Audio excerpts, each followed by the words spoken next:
It's the rise of the pigmen. This is SkyWatch TV for Tuesday, January 12th, 2016. I'm Derek Gilbert. I don't mean to be flippant. This is a serious topic. It's why we put so much time and effort into the film Inhuman. The next and final phase of man is here. The story, human-animal chimeras are being created in laboratories here in the United States in spite of a ban on funding by the federal government. Some research labs have gone ahead with attempts to grow human tissue inside pigs and sheep. The ultimate goal is to create human organs inside those animals, hearts, kidneys, livers, that can be used for transplant. Now, last September, the National Institutes of Health said that they would not support research with chimeras because of concern over the cognitive state of those animals, chimeras, if they inherited human brain cells. The announcement by the NIH came after it was discovered that experiments along these lines were already underway using funding from other sources, including California's state-run and taxpayer-funded stem cell agency. Chimeras are created when human stem cells are injected into animal embryos, and then those embryos implanted in livestock for gestation. As far as we know, none of them have been allowed to develop beyond the very early stages, as far as we know. But this raises questions not just of ethics and morality, but also of law. What percentage of human tissue, human DNA, or minimum cognitive level does a chimera need to have before we need to consider it human under the law? And furthermore, what about the spiritual state, nature of such a creature? These are questions that are coming at us faster than we can develop answers, and we need to get educated quick. Christians, we in particular, are uneducated about these issues, really unaware of these issues. And again, that's why we put the effort into the film Inhuman. Along these lines, another story, the Pentagon is hinting that it is developing technology to create super soldiers.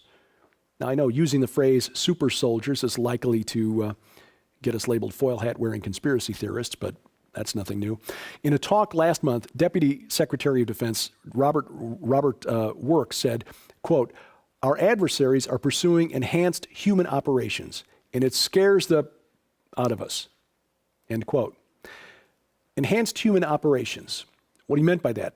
Fighting longer, harder, and smarter with less food, less water, higher pain tolerance, less rest, possibly less guilt. Now, Secretary Work didn't specifically say that the Pentagon is working on these technologies, trying to create Captain America. But in 2014, DARPA, the Defense Advanced Research Projects Agency, created the Biological Technologies Office. And its mission is specifically to find ways to restore and maintain warfighter abilities, enhanced human operations. Investigative journalist Annie Jacobson, who wrote a book last year that you really should have on your reference shelf called The Pentagon's Brain, she writes that research into restoring mental function to soldiers with traumatic head injury is one area of DARPA research. Now, that's a good thing. Anything that can restore some sense of normalcy to the lives of soldiers who've been injured is a good thing. The problem is that with anything that DARPA does, because of its mission, you have to ask this one question: how could this research be weaponized? And speaking of wars and rumors of war, I've got to thank a viewer who pointed something out that I missed yesterday. I talked yesterday about the threat by Pakistan to wipe Iran off the map if Saudi Arabia was harmed. This adds a whole new dimension to a prophecy contained in the book of Jeremiah, the prophecy against Elam that our friend Bill Salas wrote about in his recent book, Nuclear Showdown in Iran. Jeremiah chapter 49, verses 34 through 39. May be a prophecy of nuclear disaster. It says that Elamites would be scattered to the four winds. Now, the ancient kingdom of Elam had existed for centuries by the time of Jeremiah. It was destroyed shortly thereafter. It was centered on the west coast of Iran. And interestingly enough, right smack in the middle of the old Elamite territory is where Iran's Bushehr nuclear reactor is located. So when the Assyrians overran the kingdom of Elam, they didn't scatter the people to the four winds. The Elamites were still there, just dominated politically by the Assyrians and then later the Persians. But is it possible that some sort of disaster takes place that requires the residents in that part of Iran to leave and go far, far away, such as an accident at the Bushehr reactor or the destruction of the Bushehr reactor by Israel, the U.S., or perhaps by a nuclear-armed Pakistan. And as the conflict grows between Sunnis and Shias in the Middle East, we just have to remember the Pakistanis have nukes, and Sunni Muslims, like the Saudis and the Pakistanis, don't want the Shias in Iran to have a nuclear weapon any more than Israel or the United States. Something to think about. Here at home, the governor of Texas is calling for a constitutional convention. Governor Greg Abbott wants to amend the Constitution to take back power from the federal government that he says has run amok. This is timely, considering the attention being focused on government overreach by the standoff between armed militiamen and the federal authorities out in Oregon. Abbott's plan lays out 9 specific proposed amendments, prohibiting Congress from regulating activity that occurs in only one state, requiring Congress to balance its budget, prohibiting administrative agencies from creating federal law. And it's this particular type of overreach that's more or less at the heart of the conflict between ranchers and the federal government out west. Prohibiting administrative agencies from preempting state law, allowing a 2/3 majority of the states to override a U.S. Supreme Court decision, requiring a 7-justice supermajority for the Supreme Court to invalidate a democratically enacted law. This would have prevented gay marriage from becoming the law of the land last year. Restoring the balance of power between the federal and state governments by limiting the power of the federal government to the powers expressly delegated to it in the Constitution. Sadly, we really shouldn't need this amendment to limit the federal government to the powers expressly delegated to it in the Constitution, but 200 years of legal fighting. Give state officials the power to sue in federal court when federal officials overstep their bounds, and allowing a 2/3 majority of the states to override a federal law or regulation. Governor Abbott, if you were running for president right now, this would pretty much get my vote. In England, there are signs coming out of the conference, the summit, the worldwide summit of the Anglican Church, that the church there is near a schism.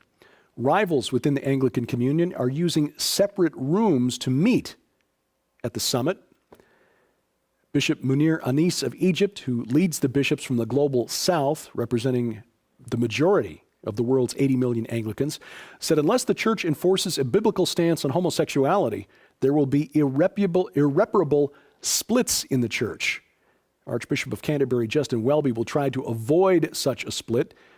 The church has been struggling with homosexuality ever since the Episcopal Church USA ordained an openly gay bishop, Gene Robinson, about 12 years ago. And near Chicago, Wheaton College, an evangelical Christian school, is standing by the faith. Last week, the school confirmed reports that it had delivered a notice of recommendation to begin termination for cause proceedings against a tenured faculty member. Dr. Larisha Hawkins, she's the professor I told you about last month, who publicly announced she was wearing a hijab, headscarf, to show solidarity with Muslims because, she said, Muslims and Christians worship the same God. Well, the school's position is that this appears to be in conflict with the college's statement of faith. Not appears to be, it is in conflict with the college's statement of faith. Should be obvious. Christians consider Jesus to be divine, part of the Godhead. Muslims consider Jesus a mortal man, a prophet, and a minor prophet at that. A cultural note, rock star David Bowie has passed away at the age of 69. He'd reportedly been fighting cancer for the past 18 months, kept it very quiet. Now, why do I mention this? David Bowie was unquestionably a powerful influence on music and music video over a career that spanned more than 40 years. His breakthrough song, Space Oddity, was released in 1969. You remember that, Ground Control to Major Tom? Bowie created characters, persona, that he put on for concerts that were startlingly different from anything else on the scene at the time. And he made androgyny part of pop culture decades before the transgender movement was mainstreamed. His last album was his 25th. It was released just last Friday, only 2 days before his passing, accompanied by a 10-minute mini-film for the title track, Black Star, which I don't mind saying was disturbing, to say the least. overtly religious, or you might say occult imagery in the film, including a black star on what looks like a Bible or prayer book of some sort. 3 scarecrows who look like they've been crucified in the middle of a cornfield. A pretty clear reference to Jesus and the 2 criminals who went to Golgotha with him. The lyrical imagery includes repeated use of the Swedish and Norwegian word for snake, the line, "I'm the great I am," which is basically how Yahweh introduced himself to Moses, and of course, repetition of the line, "I'm a black star, I'm a black star, I'm a black star." So, I'm not in a position to say authoritatively, because I don't know the condition of Mr. Bowie's heart at the time of his passing, but his final public work makes it appear, in spite of his deserved reputation as brilliant and widely read, that for all of his brilliance, he did not recognize the truth prior to his passing. And that is a sad thing indeed. Tonight on SkyWatch TV, we talk about one of the most dangerous beliefs that has infected the Christian church in the last 2,000 years, replacement theology. New York Times bestselling author Joel Richardson joins us to talk about his book, When a Jew Rules the World. Tonight on SkyWatch TV, 8:30 p.m. Central Time. That's UTC -6.